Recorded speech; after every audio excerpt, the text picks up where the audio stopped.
Vamos então às notícias, que é o que você mais gosta nesta segunda-feira, dia 4 de novembro. O técnico Vanderlei Luxemburgo vai ter o seu grupo se reapresentando hoje à tarde no CT do Almirante, depois daquela péssima partida de sábado contra o Fluminense. Foi ruim. O próprio treinador, você ontem viu e está passando aqui no card a entrevista coletiva do técnico Vanderlei Luxemburgo, deixando bem claro que não foi um jogo bom tecnicamente. Ele não quis usar que foi um jogo ruim, apenas que não foi um jogo bom tecnicamente, principalmente na construção de jogadas e no último passe. Ele fez alterações, tirou o Bruno Gomes, tirou o Guarim, botou o Raul, botou o Marcos Júnior, mas o time mesmo assim pouco desenvolveu. Pouco incomodamos o Fluminense. Mas olha, quarta-feira a brincadeira é muito mais pesada. É contra o vice-líder do Campeonato Brasileiro, que ainda briga pelo título brasileiro, o Palmeiras, que é um adversário complicado, contra quem o Vasco fez um ótimo jogo no primeiro turno, empatando em 1-1. Aquele jogo do pênalti do Castanho e depois o lance do Edu Dracena acabou não sendo dado. Mas vamos passar. A arbitragem passa. Não adianta nada a arbitragem prejudicar ou até marcar normal se o time do Vasco não está ajudando. E o técnico Vanderlei Luxemburgo disse na coletiva do sábado que ia pensar no domingo uma equipe. E olha, acho que ele já tem um time montado. A gente ainda não tem ideia de que time será esse. A dúvida médica, Henrique, saiu sentindo uma fisgada na altura da virilha esquerda, vai ser examinado agora à tarde. Falei ontem à noite com o Dr. Marcos, que é chefe do departamento médico do Vasco, disse que no calor do jogo não deu muito para tirar conclusões e ele vai fazer um exame de imagem agora à tarde, para aí sim ter-se uma noção maior da condição do Henrique. Particularmente acho muito difícil se for realmente uma lesão muscular, mas pode ser uma fadiga, pode ser um breve incômodo. Danilo Barcelos é o substituto imediato. O restante do time é uma dúvida, porque Vanderlei Luxemburgo não vai contar com os dois volantes titulares, Richard e Bruno Gomes, os dois suspensos por cartão amarelo. E aí a gente resolveu fazer aqui um trabalho em relação à sugestão, ou até mesmo a pensar naquilo que seria melhor para enfrentar o Palmeiras. A gente tem uma primeira opção, porque nós vamos escalar o time do Palmeiras. O time do Palmeiras você está vendo aí. É um time que jogou a partida de sábado contra o Ceará e venceu por 1-0 com uma formação no 4-2-3-1. O goleiro foi o Everton, Mike na lateral, Gustavo Gomes, Vitor Hugo e Diogo Barbosa. O meio com dois volantes, Felipe Melo e Bruno Henrique. Você vê aí dois jogadores que jogam lado a lado, quase que centralizados, fazendo cobertura hora da direita, hora da esquerda. Uma linha de três com Dudu pela direita, Gustavo Scarpa, canhoto, pelo meio e Zé Rafael pela esquerda. E na frente, centralizadão, o pivôzão Daverson. A primeira opção que o Vasco teria seria de repente, espelhar a equipe do Palmeiras. Vamos então a esse espelho. Como seria o Vasco espelhando o time do Palmeiras no mesmo esquema? Jogando com dois volantes. No lugar de Richard, acredito que vai jogar Felipe Bastos. A defesa é a mesma. Vamos escalar então. Fernando Miguel no gol, Iago Pikachu na lateral direita, Oswaldo Henriques, Castan e Danilo Barcelos. A defesa que terminou o jogo e os dois zagueiros muito bem, além do goleiro Fernando Miguel também nas bolas paradas principalmente. Os dois volantes fazendo um espelho com Felipe Melo e Bruno Henrique. Felipe Bastos, que é o único volante centralizado que o Vasco tem, aquele que pega mais. E pelo lado esquerdo, vamos especular. Raul, que como o Bruno Henrique sai um pouco mais. Poderia também ser Marcos Júnior? Poderia, mas Marcos Júnior vem sendo aproveitado um pouco mais à frente. Eu prefiro o Marcos Júnior nessa posição de segundo volante, como ele jogou no Bangu. Mas estou colocando aqui na cabeça do técnico Vanderlei Luxemburgo. Seria Felipe Bastos e Raul, dois volantes centralizados. A linha de três, Rossi pela direita, um jogador no meio que poderia ser Felipe Ferreira, ou até mesmo Marcos Júnior, ou até mesmo um outro jogador como Bruno César, que chegou a ser aproveitado no jogo contra o Grêmio. Na minha concepção, Felipe Ferreira seria o ideal, jogador até com uma característica semelhante ao Gustavo Scarpa, movimentação e perna esquerda. E pelo lado esquerdo, um meia que chega, porque Zé Rafael faz também muita função por dentro, e foi inclusive assim que fez o gol contra o Ceará. Poderia colocar o Marcos Júnior por ali. E centralizado, Marrone, na mesma situação do Daverson. Essa seria uma primeira escalação de um time, digamos, espelhado com o Palmeiras. Uma outra opção, não espelhando, mas variando esquemas, você vê aí na tela, seria o 4-1-4-1. Com Felipe Bastos centralizado como número 1, a defesa mantida. Fernando Miguel, Iago Pikachu, Oswaldo Henrique, Castan e na lateral esquerda Danilo Barcelos, não sabendo se o Henrique vai jogar ou não, mas não vai mudar muito. Felipe Bastos, o pivô central, uma linha de 4 com Rossi pela direita, Guarim, que é um jogador que Vanderlei disse que poderia e deveria começar o jogo, mas estou em dúvida se ele realmente vai começar o jogo. Se Guarim começar, começa como titular. Se não, entra Raul, Marcos Júnior e Marrone. E um jogador mais centralizado, podendo ser Thiago Reis, que estava no banco de reservas ontem. Aqui, gente, é apenas suposição, é observação. Uma terceira opção seria uma opção, digamos, para esperar mais o Palmeiras. Deixar o Palmeiras chegar e o Vasco usar o contra-ataque. Um 4-4-2 ou até um 4-5-1. A defesa mesma. Do meio para frente, Felipe Bastos sendo centralizado. Pela direita, Fred Guarim. Pela esquerda, Raul. E fechando o losango, à frente de Felipe Bastos, mas lá na frente, perto dos atacantes, Marcos Júnior, que vem jogando assim. Ou até mesmo Felipe Ferreira. E aí você teria uma opção, de repente, do Marcos Júnior entrar no lugar do Raul, fazendo a função do volante pela esquerda. E na frente, Rossi e Marrone, jogadores que recompõem, mas que também chegam na velocidade. Seria uma opção de marcar mais e usar o contra-ataque tendo um meia melhor de ligação. No caso, ou Felipe Ferreira, ou Bruno César, ou o mais favorito, o Marcos Júnior. A quarta opção, que é o que eu acho que o Vanderlei Luxemburgo vai fazer, é como ele vai escalar o time. Posso estar errado, é uma suposição, gente. Ele vai entrar com Felipe Bastos como primeiro volante, vai entrar com Fred Guarim como segundo volante, jogando um pouco mais pela direita, não jogando avançado, jogando como um segundo volante, quase na mesma linha do Felipe Bastos, e pela esquerda o Marcos Júnior, que entrou muito bem e foi muito elogiado pelo técnico Vanderlei Luxemburgo. Na frente ele teria Rossi pela direita, Marrone pela esquerda, jogadores que fazem recomposição e poderão jogar nas costas, tanto do lateral direito Mike, que foi quem jogou, como no Diogo Barbosa. E centralizado, Ribamar. Apesar do Ribamar não ter feito um bom jogo, Thiago Reis pode ser uma opção? Pode ser uma opção. São expectativas, são formas. Mas algo importante, o Vasco vai encarar esse jogo sim com muita seriedade. Muita gente querendo levantar a hashtag entrega pro Palmeiras. O Vasco não vai entregar pro Palmeiras, longe disso. O Vasco sabe da importância. E você vai ouvir agora do zagueiro Oswaldo Henrique, que fez um ótimo jogo no sábado, como esse jogo é importante. Aliás, 2 jogos são muito importantes nesses próximos que o Vasco tem. Palmeiras e Flamengo. Os 2 postulantes ao título.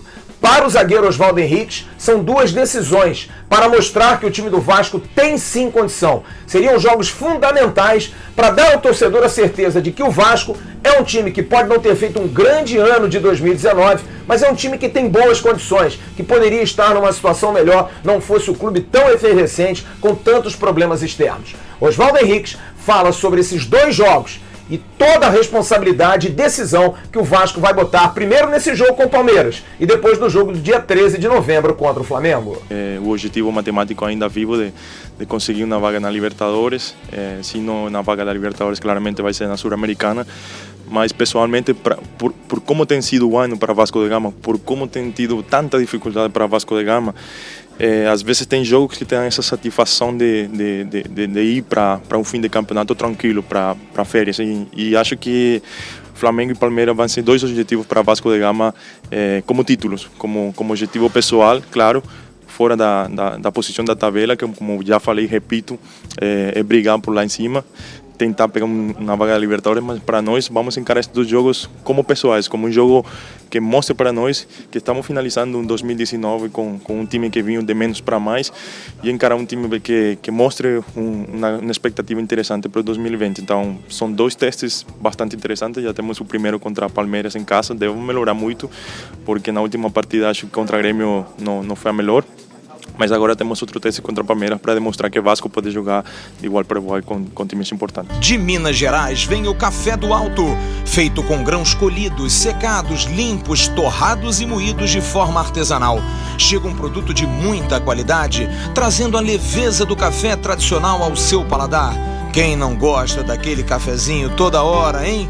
Moído ou em grãos, o Café do Alto pode ser enviado para lojistas, estabelecimentos e especialmente para você que adora esse saudável hábito. Café do Alto, aroma, pureza e sabor. E em nome do Café do Alto que agora tem, em cápsulas também, para você que tem a sua máquina Nespresso, pode usar a cápsula do Café do Alto, é muito gostoso, gente, vale a pena. A quentinha de hoje envolve o nome de Fred Guarim. Sábado no Maracanã, recebi uma informação, ali os camarotes juntos, a gente sempre trocando informação, sempre buscando alguma notícia. A situação do Fred Guarim, eu soube através de um empresário amigo que trabalha com futebol nos Estados Unidos. O futebol norte-americano já sinalizou a possibilidade de sim apresentar uma proposta para Fred Guarim para que ele vá para a América no ano de 2020. No entanto, mudou uma situação. O Fred Guarim já deixou bem claro, está aberto a uma proposta que pode ser uma proposta irrecusável. Mas se não for irrecusável, ele quer ficar no Vasco. E mesmo que seja irrecusável, ele vai ouvir o Vasco. Porque nesse pouco período em que está, nesse pequeno tempo em que está no Rio de Janeiro, está muito feliz. E eu pude conversar também com pessoas ligadas ao clube, ligadas ao Fred Guarim, do departamento de futebol, que me disseram, usaram o termo, ele está fidelizado ao Vasco. Ele está muito amarrado ao Vasco, está realmente encantado com o que é o clube, apesar de todos os problemas. É uma situação que o Vasco não se preocupa agora, mas deve ficar com a pulga atrás da orelha. Porque se Guarim ainda não é o jogador que se espera por questão física, mas pode melhorar, todo mundo reconhece nele um ótimo jogador, o futebol norte-americano vai fazer uma proposta a Fred Guarim. Se ele vai aceitar ou não, aí é uma outra situação.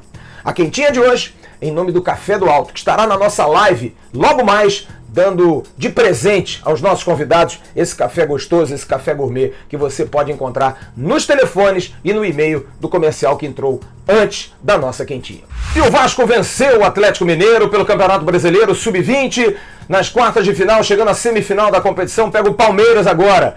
Venceu nos pênaltis e o grande herói foi o goleiro Halls. Quem esteve ontem em Austin, debaixo de sol, queimadinho, mas mandando ver. Muito obrigado ao Vasco pela acolhida, ao querido JP Escofano, que vem fazendo um trabalho brilhante na base. JP traz os detalhes e também a entrevista com o goleiro que deu a vitória ao Vasco ontem nos pênaltis, Halls. JP Escofano com todos os detalhes da grande vitória do Vasco. Fala, garoto!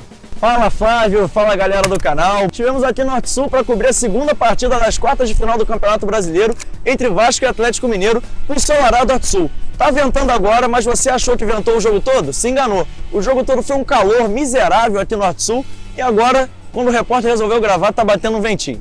Mas vamos deixar disso e vamos falar do jogo. No primeiro tempo, estava muito sol, o calor atrapalhou ambas as equipes e o jogo começou muito pegado, muitas faltas duras, muitos cartões amarelos e o Vasco conseguiu ser levemente superior, mas pouco para quem precisava do resultado. Já no segundo tempo o jogo mudou de figura, o Vasco teve muito volume, o goleiro do Atlético teve que trabalhar e o Vasco chegou ao gol após uma jogada do Ulisses, zagueirão, estava no ataque, rolando pro MT, que tinha acabado de entrar, acho que foi o primeiro toque na bola do MT, ele já fez o gol e colocou a partida para os pênaltis. Lá quem brilhou foi o goleirão Raus, que falou com a gente depois do jogo. Ei Raus, o que você pode me contar da partida? O que você achou do jogo? Foi um jogo muito controlado pela nossa equipe, mas buscamos resultado, graças a Deus, mas não conseguimos sair aqui do jogo já classificado, fomos para os pênaltis. A gente estudou bastante a equipe do Galo durante a semana, treinamos bastante, graças a Deus fui muito feliz na disputa, pude classificar minha equipe, estamos aí pronto para a semi. Raus, falando agora um pouquinho mais da disputa de pênaltis, você brilhou. Como é que foi? Você estudou muito, você foi intuição, como é que você fez para pegar 3 pênaltis de 4 que o Atlético bateu? A gente estudou a maioria dos jogadores, porém o único que bateu foi o Castilho e o resto foi na intuição, graças a Deus peguei, um foi na trave e a gente só classificado. E é isso aí galera, agora o Vasco enfrenta o Palmeiras pelas semifinais do Campeonato Brasileiro Sub-20. O primeiro jogo está marcado para quinta-feira lá em São Paulo, ainda sem estádio definido. É isso aí, um abraço gigante para vocês, até a nossa live. O futebol feminino do Vasco empatou com o Fluminense em 1-1 e está fora do campeonato estadual. Já o Vasco Almirantes, time de futebol americano, se classificou para a final vencendo a Portuguesa de São Paulo por 28-14. A final vai acontecer contra o Galo FA, lá em Belo Horizonte, ainda a ser confirmada a data 16 ou 17. É a final da Conferência Sudeste. Parabéns aos meninos do Vasco da Gama Almirante. 2 notícias para a gente encerrar. Questão de grana, expectativa sim, de que amanhã, terça-feira, mais tardar quarta-feira, jogadores e funcionários recebam mais alguma grana dos atrasados. 2 de direito de imagem, 2 de salários normais CLT para funcionários e atletas. E aliás, para quem acha que pagaram, os jogadores começaram a jogar menos, esquece isso, gente. São todos profissionais, ninguém quer perder ou jogar menos. Muito pelo contrário, obrigação de quem contrata pagar e direito de quem trabalha receber. E soube também que se encerraram as reuniões para apresentação de detalhes financeiros e técnicos para os beneméritos do Vasco para aprovação e levar esse projeto do estádio para o Conselho Deliberativo. Tudo já entregue. Agora, em relação a prazo para análise, está na mão dos beneméritos. Tomara que eles sejam ágeis para, de alguma forma, isso ser aprovado logo pelo Conselho Deliberativo. Você viu a matéria de ontem do Alexandre Almeida. É muito importante que o Vasco tenha uma arena, tenha um estádio melhor e maior para melhorar também a sua arrecadação. Um grande abraço a Leonardo França, a Yang Vu, ao Luan Mazioli e ao Carlésio Miller, todos assinantes, sempre muito carinhosos com todos nós. Logo mais, nós vamos ter a nossa live com Daniel Gonçalves, que é o coordenador científico do Vasco da Gama, um homem que cuida de toda essa parte também de fisiologia, de recuperação de atletas. Ele vai falar como é que está o elenco do Vasco agora nessa reta final. O time está caindo, o que está acontecendo? E Bernardo, que eu sei que você é torcedor do Vasco, tem muita gente que não gosta, mas tem muita gente que gosta, campeão da Copa do Brasil em 2011 com o Vasco da Gama, importante para o Vasco naquela ocasião. O Bernardo, que confirmou o sábado no Maracanã, quando nós nos encontramos, que estará hoje à noite na live lá no Restaurante Azurra. Venha conosco a partir das 7 nas nossas redes sociais, estão aqui embaixo, @avascaínos, Facebook, Instagram, as duas lives serão lá, e no Twitter você também vai acompanhar toda a repercussão daquilo que vão dizer os nossos entrevistados. Estarei na mesa ao lado do Bismarck e dele, Roberto Dinamite, que agora estará sempre nas nossas lives, batendo papo e dando opinião. Ok, turma? Uma ótima segunda-feira para todos vocês e até logo mais, 7 da noite e depois às 7h30. Espero todo mundo. Tchau!